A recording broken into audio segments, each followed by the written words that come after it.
Hi, Gavin. Okay, it is evaluation day. I have your father's mystery watch here. So I opened up the back, and the first thing I saw was this.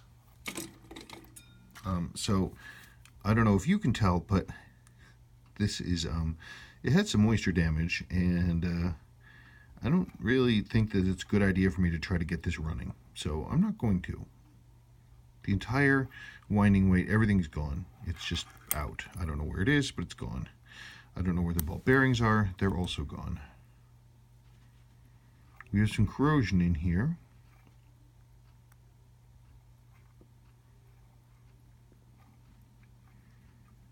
I mean, I've seen worse.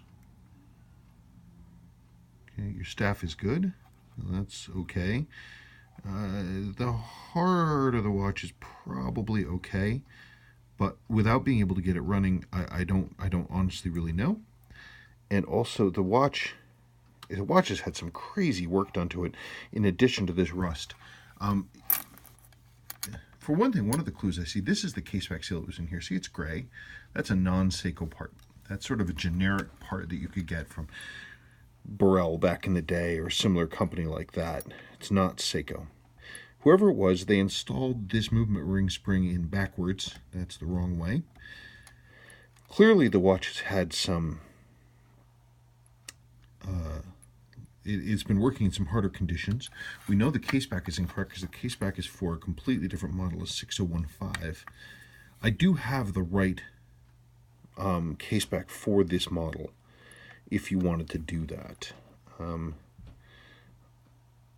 still toying with the idea of, no, that's totally seized. Okay, I'm not going to try to do anything. I'm not going to try to get it running. That's not going to happen. The watch had a lot of moisture in it. It's had some indifferent care.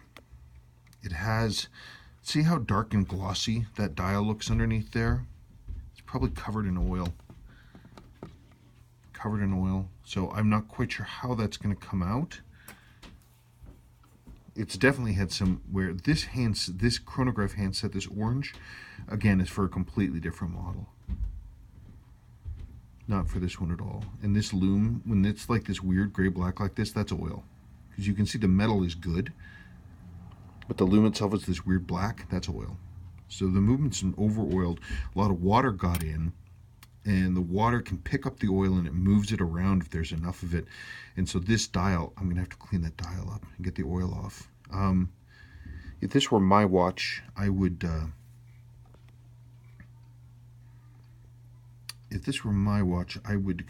it's going to be interesting to clean up and see how it comes out.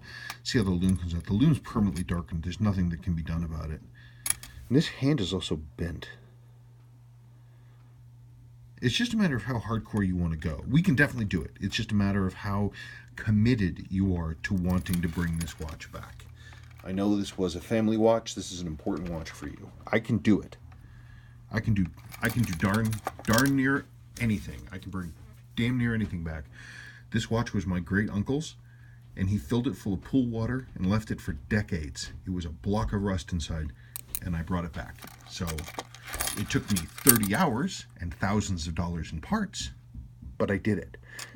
Anything can happen, so it's just a matter of whether or not you are serious and committed to want to bring this back. The rest of the watch is original. Like, that's the original correct bracelet for this model. It's with the right rolled edge link, end links.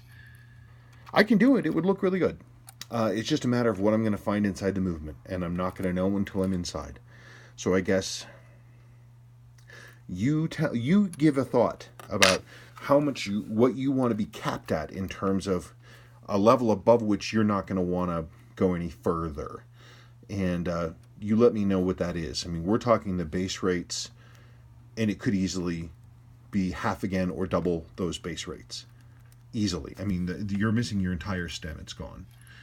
That in of itself is $100 for the parts plus $25 labor to build it. Then your winding bridge is bad, and all of the associated parts around your winding bridge are bad.